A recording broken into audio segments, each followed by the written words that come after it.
Good morning. This is Gaming Perspectives with Saul, and Jolene. And today we're talking about changing your adventure why would you do that? What do you or mean? scenario. Well, I guess this is a question that one of our friends asked his daughter and wanted her opinion. No, I think she asked him. Oh, is that how it worked? Yeah. I wasn't quite sure about. I guess I wasn't quite sure about how that whole situation happened.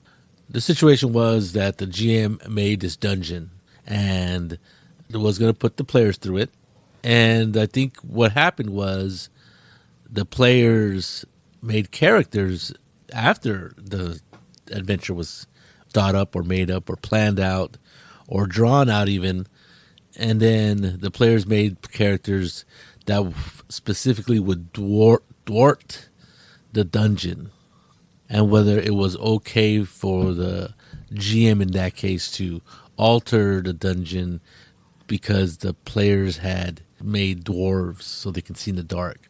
And a lot of it was a big part of this dungeon was not being able to see in the dark. So that was an element of the dungeon that this GM really wanted to have the players experience.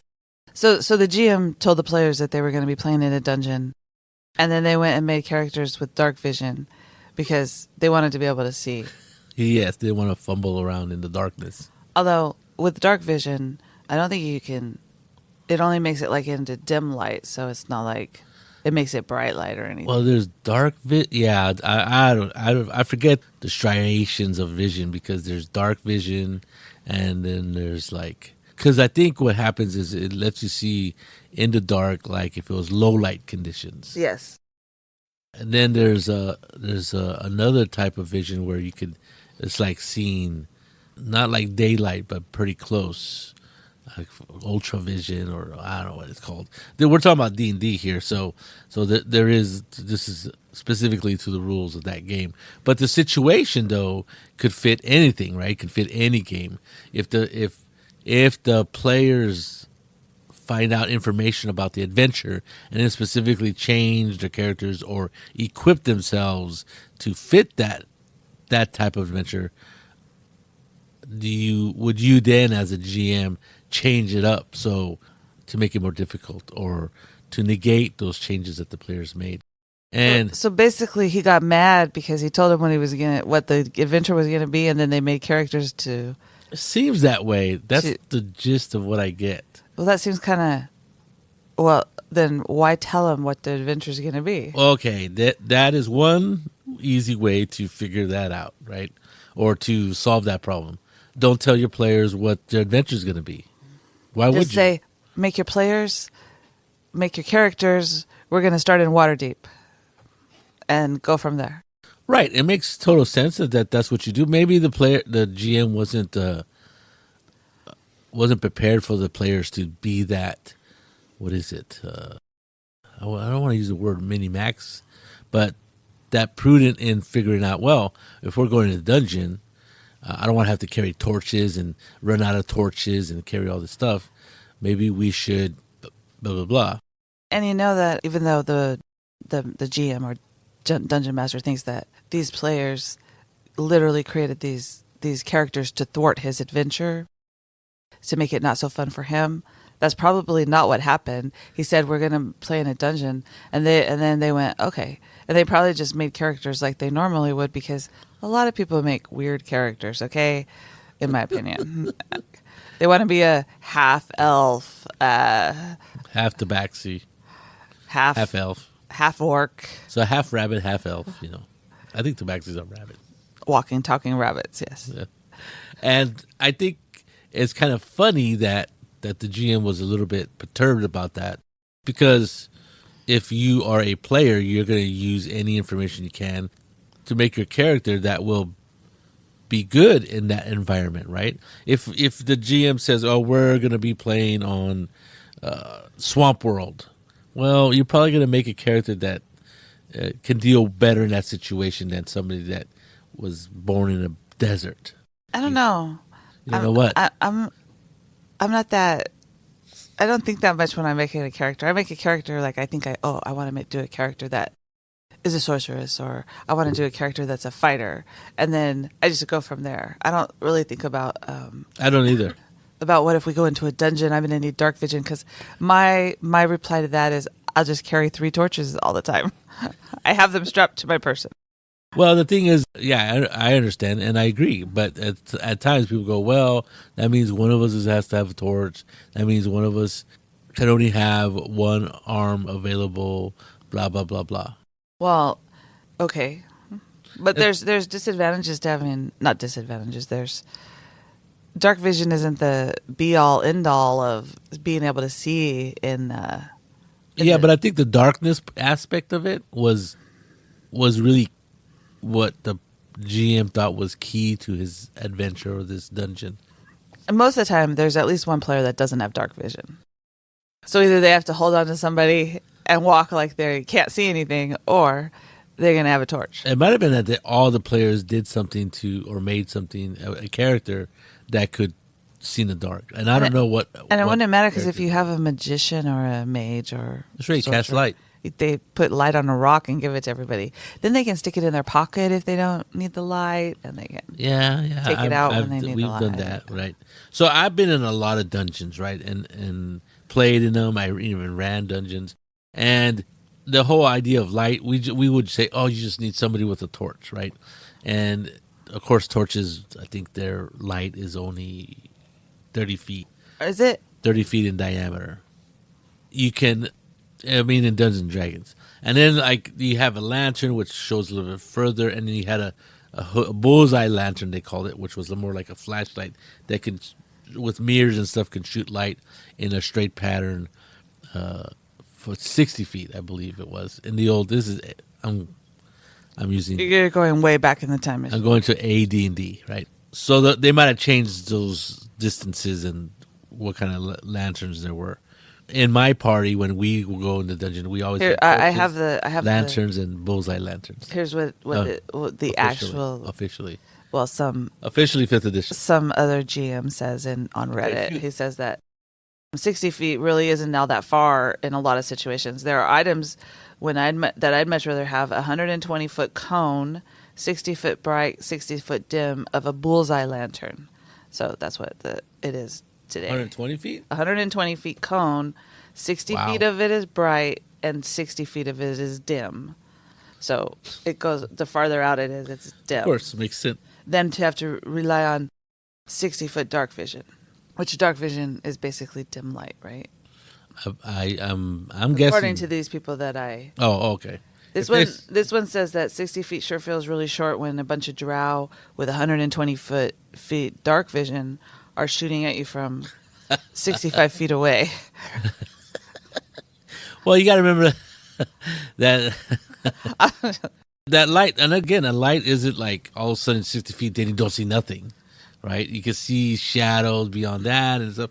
So if you want to get technical, but the thing is that when I played, I wasn't very technical, right? I go, you have 30-foot vision if you have a torch, 60 feet if you have or 40 feet if you have a lantern, and a bullseye lantern could go, back then in the old days, was only 60 feet. We didn't account for the dimming of the light source. Right. Well, and it doesn't really matter how far the light goes or anything like that. The fact that the GM decided to change the adventure, and I think fog was involved. Like, it's going to be foggy in this cave all the time. I'm like, okay. That's what it was. I couldn't remember how he thwarted the players, but it was a very foggy dungeon. Now, but the fact that I gotta admit that's pretty ingenious and kind of hilarious. But it sounded like he was petty. Yeah, because the players decided to make characters with dark vision. He was going to thwart them in some way, and I can understand that that he goes, oh, well, I made all these things that they couldn't see because they didn't have dark vision. But he should have thought about characters players making characters. They're never going to do what you think they're going to do. Well, it's pretty silly that you think that they're not going to do something to mitigate the fact that they're going into a dungeon, right? The players are smart. They're going to make one or two of them. I wouldn't expect all of them, But maybe nobody goes, I don't want to be the only one not being able to see if I don't have a torch. And my torch is going to mess up your dark vision. So everybody has to have dark vision. Okay, well, I'm going to be a dark gnome. I'm going to be a half drow. And I'm going to be a dwarf.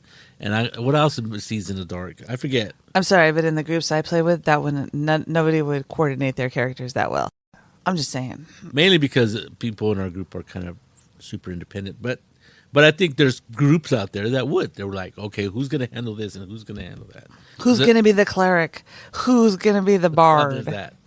When the GM reacts that way to players' character builds, it could be annoying to the players because they're like, oh, now the freaking dungeon is foggy and therefore cuts my vision no matter what. I think it's kind of ingenious. Break out the torches. Well, torches ain't going to do you much, I don't think, in the fog situation either. I don't think it matters. You don't think it matters? Yeah. Well, if it's foggy, I mean, you might as well just... It's going to be wet, too, right? Yeah, that's the only problem with fog. So I was going to say... Well, the first thing, when my friend gave me this question, he goes, what do you think? And I go, well, it's kind of a dork move by the GM to change the dungeon that way. It's kind of I thought it was kind of an adversarial move by the GM. Yeah, or petty is the word. Why wouldn't you want your characters to be as prepared as possible for your dungeon? Right. And when I first thought about it, I go, well, the GM can do anything they want, right? That's the prerogative. You can have all the monsters stand 65 feet away. I mean... Well, I wasn't talking about that, but I think I've always talked about the GM having the ability to be spontaneous and use improvisation to challenge the players. And I'm not sure this falls within that.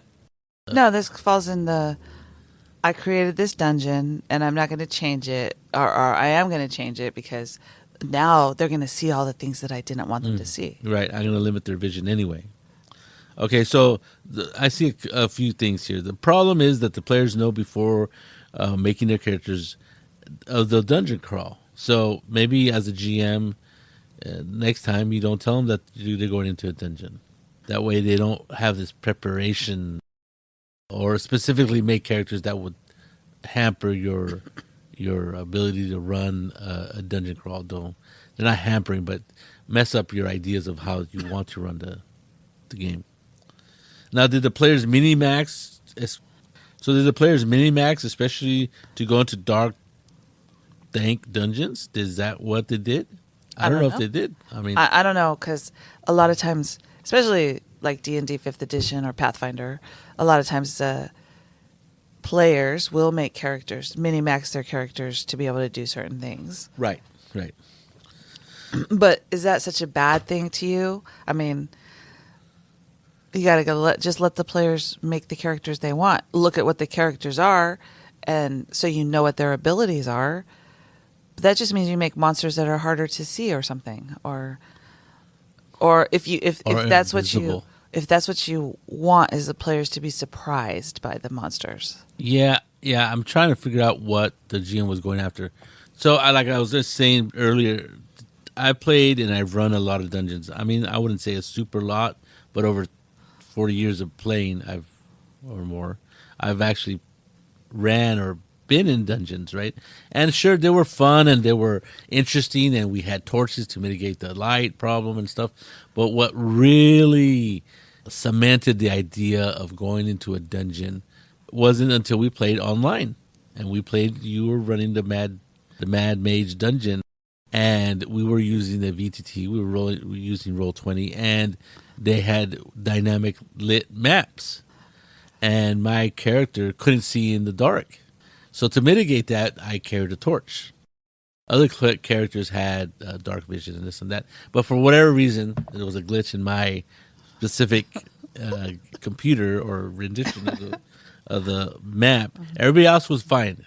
But Saul had to stand next to somebody. So I had to stand next to somebody who could see in the dark for my light to work. And it was amazing because I don't know if you know what dynamic lighting is, and it's super cool playing online on a VTT. Basically is if you have a light source, you put it in a torch, range or whatever lantern or whatever, and if it's a radiate light or directed light, what direction you're looking at. But anyway, and if you go into a dungeon, you can only see that far in the dungeon. And sometimes you could even make it gradient, like you could see really bright, and then you could see shadows or very dimly. And then if there's a pole in your way, or let's say There'll be a giant shadow. there'd be a right, there'd be a giant shadow behind that pole where you couldn't see. I'm sorry, where you couldn't see behind it. Or if there was a big statue somewhere in the middle of the room, you wouldn't be able to see behind the statue, and the shade there would be A black line. a black line. As you moved around it, you would be able to see more and more around it, and the shadows would move.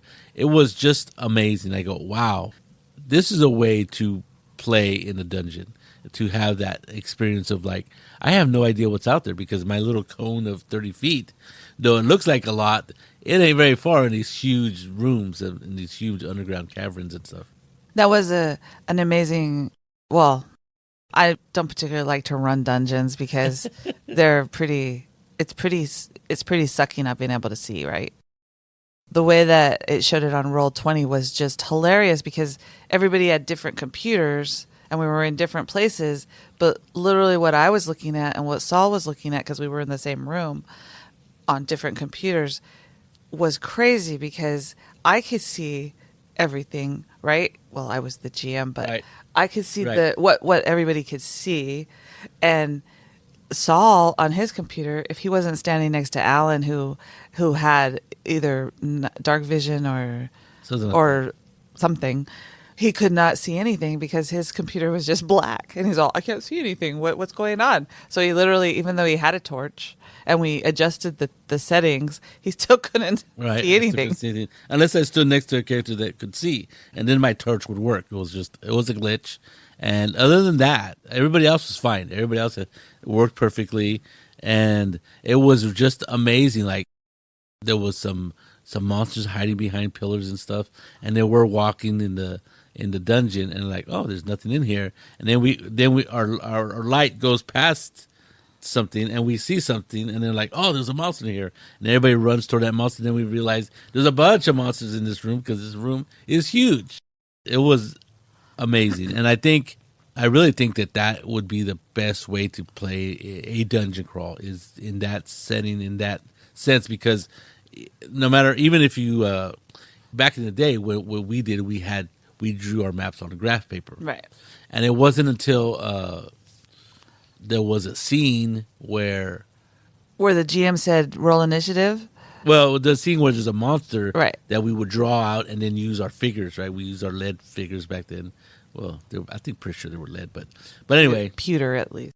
no, they were lead. I mean, they said not to be handled by children, blah blah blah. Make sure you paint them, all that stuff.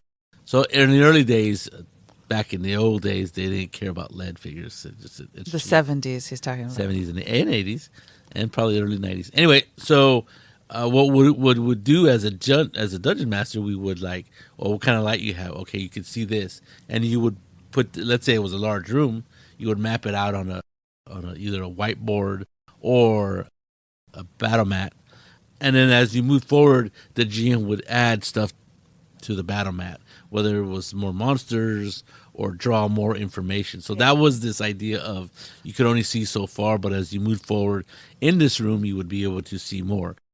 That happened all the time, and that was our way of representing. Ironically, we are playing Conan right now with our Friday night group. And, Yes.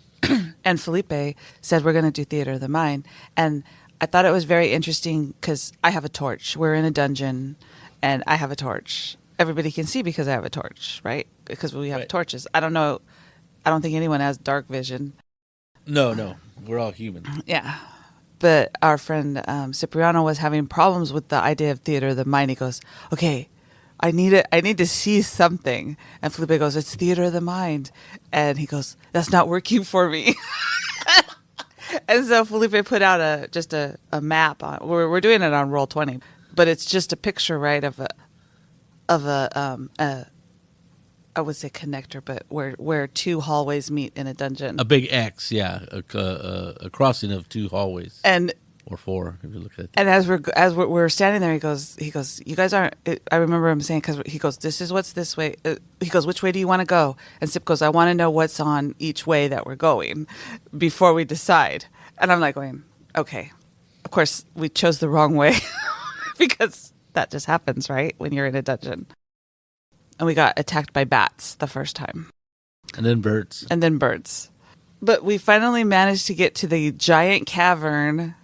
Oh, that's right, yeah. Where we didn't need the torch anymore because it was some sort of light, glowy light, right? Here and there. It kind of dim, but you could see it. Right. And that made sense to us because it's an underground city where they're mining stuff, right? Right, and they need light, even though these creatures could see the dark, theoretically. Maybe.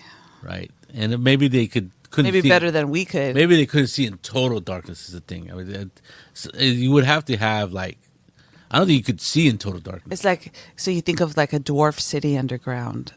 And I'm sure you can picture it from if you've seen Lord of the Rings or something. If you've seen the Lord of the Rings, you see Moria. Except it was more cavernous than it was, what is it? Like little dungeon. Yes. It was this huge cavern, though. Huge. Like massive. Anyway, this is a fantasy world. It is Conan. And there was this huge statue-like thing inside of it.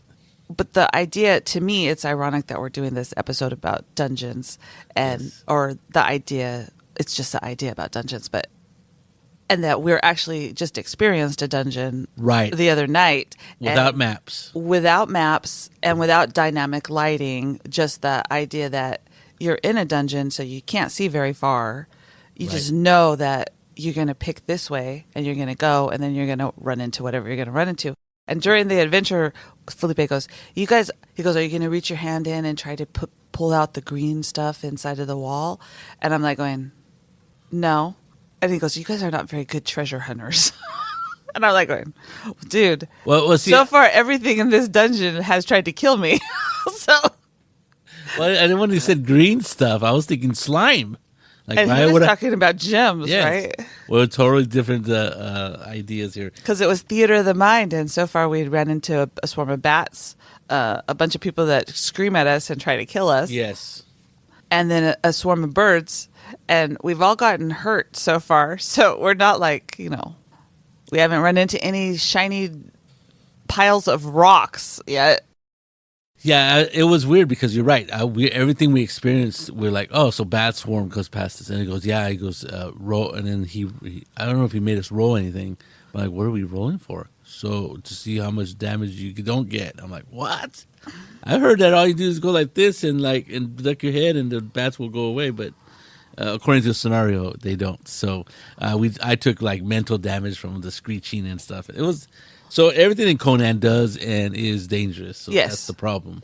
And so when he says, are you going to reach into this little hole and grab some green stuff? I'm like, no.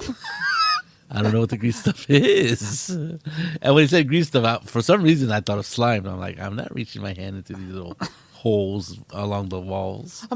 Is there a giant spider in this hole? I don't know what's going on. What made the hole?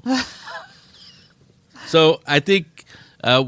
we were a little bit. We were hesitant until we got to the open cavern. Yeah, and we saw a pile of gems. Then our greed took over. Our treasure hunting became, okay, palatable. Of course, we had to get to those gems. You had to do stuff. So yes, we're playing the 2D20 Conan by Modifius, which is now out of print and unavailable. A new Conan version is coming out, so I think it's being Kickstarted or just being Kickstarted as we speak, as of today. But anyway, we're playing the old, not old, but the defunct version of Conan, which I really think is really good. My brother really loves Conan, so he runs it, and we like playing those games. But you're right. My one friend, Sip, he had a real hard time using theater of the mind in this case. He goes, I need something on paper. Well, and a dungeon is kind of hard for theater of the mind, right? Except that, with theater of the mind, you can't see anything, so that's where you are. I light my torch. What do I see? Yeah. And another thing is that it wasn't a dungeon crawl type of thing. No, right? But we just happened to we had to go into the dungeon. Well, no, we didn't have to go into the dungeon. We had a map to go into the dungeon to get some. And then we were stuck in the dungeon because there was a landslide. Yeah. Yes. So we're still trying to figure our way out of this dungeon. Right. We think we killed the main guy and have a We'll see what happens. Have a load of gems, yeah. Treasure. But if you ever read Conan, you'll know that treasure is fleeting. is there and then it's gone. Then it's gone. Yes, that's what she wrote. So I think as a GM in this certain case, you're gonna want to not upset the players, right? Not piss them off, and then you're stuck with a bunch of grumpy players who think that you're trying to thwart them at anything that they do constructively or possibly. Well, and I think as a GM, if you're going to run a dungeon, don't you want your players to have as much advantage as they can have? Obviously not. I'm just saying that if you think about what your scenario is going to be, it doesn't mean for me as a GM when I run games, I want to just make the monsters hard enough for the players to not just go one hit and the monsters are gone and they're not having any fun, right? Like if they're in a dungeon trying to get to something or get treasure or whatever the plan is, you have to go rescue somebody. There's a specific goal, right? You don't want the monsters to be so easy that the players aren't going to have any fun. But do you want to have like a bunch of mind flayers there that are going to kill off all the characters? Is that your plan? I don't know what the plan for this GM was. Don't you want the players to have fun as they're going through the adventure? I think what happened was in this specific case, this GM specifically used the idea of darkness as a way of slowing things down. That was part of the adventure. The fact that they were going to be vision was going to be hampered somehow. When all of a sudden it's not an element of this dungeon because they all made half characters, half dwarves or dwarves, half orc, half dark elf or dark gnome. It really upset them, and now they have to. An element they thought was going to be crucial to this dungeon is now gone. That was upsetting to the GM because they wanted that idea of that claustrophobic idea of not being able to see in the dark. Well, and if they would have thought about it, they could have just, 60 feet, 120 feet. There's going to be, if arrows come flying at your players, then they're going to get on alert, right, and know that there's something there, whether they see it or not, right? Or you could have the monster stand 65 feet away, so when but still they're going to it's going to come into their vision, whether it's at 60 feet or 5 feet, right? In this case, the GM was going for that claustrophobic feeling that the characters would not be able to see things coming, that they wouldn't be able to see in the far side of the room if it was. This is my ideas of what happened. Okay, they're not going to be able to see in the dark. They're going to carry torches and maybe some lanterns. So that's going to be up to 60 feet. My rooms are going to be really big, so the creatures are going to be off in the darkness, and they're not going to know where the creatures are, but the creatures are going to be able to like maneuver around them and be able to surprise them from different places. Stuff like that. I'm only guessing. I have no idea. But then when they could see farther and see clearly around them without having to have a torch in their hand or have a lantern, and they have their weapons and their shields and whatever, then to the GM it messed up his plans, their plans. And you're right. In all honesty, it really doesn't, because that shouldn't have been such a big part of the dungeon. And if it was, then don't tell them that they're going into a dungeon. Tell them that you're right. You're in Waterdeep. Don't tell them that there's a mad mage down there or whatever, that they have a map all of a sudden or whatever. And this is the very beginning because they're making characters. So I'm guessing there's going to be some characters that can see in the dark. Somebody's bound to be a dwarf or something like that could see in the dark. But maybe not. Maybe I'm trying to remember in our party, did we have people that could see in the dark? Dude, we always have at least one half elf. I mean, come on. Are they able to see in the dark? Or one elf. Anyway, so I think in this case, the GM should be able to do anything they want. They should, as long as they're not being petty, as long as they're trying to be, as long as they're fair. But in this case, the players had information and they made characters do well in that situation. Well, and for most games, your session 0 that you like to talk about, Yes. where you and the players decide what the game is going to be about, and then they make their characters. Correct. They're going to know what they're doing. Right. And I think that's probably what happened is that they were good players. They decided to have a session 0, and they're like, okay, what kind of game do you guys want to play in? This is what I'm thinking. You think this will be fun? I'm hoping. And they all went, yes. Yeah. And then they went and made characters they could see in the dark. I don't know. I mean, I wouldn't say it's quite terrible for the GM to do the fog business, because he could do anything he wants. He could set the dungeon in the swamp, and for whatever reason, it's foggy in the swamp. I mean, Well, or there's something that's in the middle of the dungeon, wherever they're going, that's producing fog coming out to hide themselves. The big I don't bad know what guy or makes whatever. fog. I don't know. I'm not. I'm sure you could find it if you looked or asked somebody. I mean, he could be a magic user with a fog machine. Yeah. In the middle of the dungeon. I particularly liked the way my brother ran it. It was all theater of mind, except for simply we had a little bit of problem. Well, he did show us pictures. Yes. We didn't have a battle map out. Mat, and it wasn't, we did have one when we got to the fight. Right? Yes. But Yes. before that, it was all visual Yeah. pictures and stuff. This is what you see. This is what it looks like. Yeah. Yeah. Very good. And it was very, very nice maps, and I mean, very good visual. And he worked on it a lot to give us that, Right. because the adventure that he's running didn't come with what he thought Visuals. would be good visuals. Right. And it is hard for some. It's harder for some people to do theater of the mind. Yeah, it's difficult for me sometimes. Well, and Saul is right. Until we played on a VTT with dynamic lighting, you don't really. I mean, unless unless you go rock climbing or you go into caves and look at crystals and stuff, you really don't know what it's like to be underground, right? Well, and then the few times that we have gone into a cave, like we went to the Shasta caves. Oh and stuff, my gosh! they had lights everywhere. Well, yeah. I can't imagine going in those caves with a freaking torch or something. Not only that, but they had stairs, they had rails, Yes. they had things to keep you from killing yourself. Yeah. but had the to lighting, crawl. even though the lighting was there, it wasn't like bright lighting. No. Yeah, I would not. Yeah, I don't. I wouldn't like do caves though. No. I wouldn't want to do caves either. So, in real life. In real life. In Conan, I'm okay. In Conan, Although I did complain about it a little bit. And I made sure I had a torch with me. yeah, we all huddled around your torches for a minute there.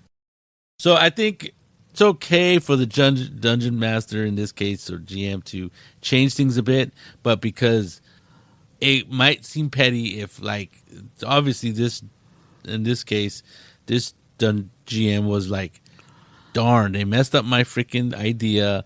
I'm going to do fog, which is going to thwart their vision, and I'm still going to have this element of them not seeing far. Okay, I mean, it's valid. The GM could do that, but he might upset the players in a sense that, well, you're just doing that because we made good characters. And then I don't know if you want that to be the starting place of your adventure. I wouldn't, because I would want my players to have fun. And Right. And if you told them they were specifically going into a dungeon in your session 0, and they went back and they all came back with players that could see in the dark, then characters that could see in the dark, then Yeah, maybe start off on the wrong foot there. well, and as a GM, you should be able to make it fun for them anyway, right? It's not like that's the end of the world. Yes, I agree.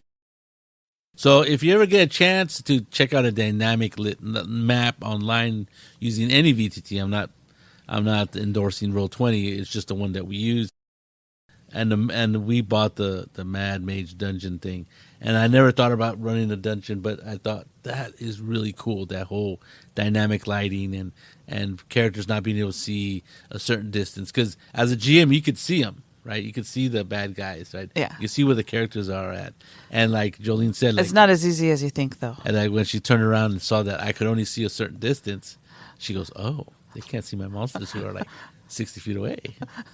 It was funny, and then she goes, and then she kept looking back at, because I think you were here, right? No, I was on your computer. Yeah. Oh, and I You was were on the laptop. the laptop. That's probably why it was Yeah. not doing working. And she kept turning around and looking at me, and she's like, "Oh, they can't see all these monsters that are far away, or other objects, right?" Actually, you were sitting over there. I could see Augustine's screen. That's what it was. And yeah. Yes. Yeah. So, Anyway, but it's a very interesting idea. It makes you see what a dungeon might actually look like, right? kind of give you that experience. the idea of what dark vision is, and then when you see it, you're like, oh, well, 60 feet isn't that far, Right. and it's really not that light, especially, and the idea of pillars or anything in the way casting shadows makes it kind of spooky, right? 'Cause Yes. you can't see everything. And blocking your vision. Yeah. Yeah, very cool. Very good ideas. Very neat. Like I said, it probably would be like the only way I would want to run a Mad Mage dungeon would be online with dynamic lighting. And I think as a GM, you should not take it as an offense that the characters or the players made characters that are going to be good at the what you told them that you're going to do. No, I agree. Especially if you're playing D&D. That's because they're adventurers. That's what they do, right? They're out there trying to. And I think they're responding to what you told them, and they're like, I don't want to be I don't want to be the person who has to have a torch and ruin these people. right. Or at the very least, they're like, I want to be prepared. Yeah. Right. Well, that would be me. I'd have 5 torches. Okay, let's pass them around. Exactly. All right. So I think that we're basically saying don't be a jerk GM and appreciate the players willing or doing something because of what you told them and taking you seriously. I think that would be interesting. And I think I understand the idea that it kind of messed up your plans for the whole idea of being in the dark and stuff, and them not being able to see everything. But I think you could role play that and still have fun. Yeah. And not upset your players by messing up their plans because they messed up your plans. Just try to have fun, people. This is Gaming Perspectives with Saul, and Jolene. and you have a good day.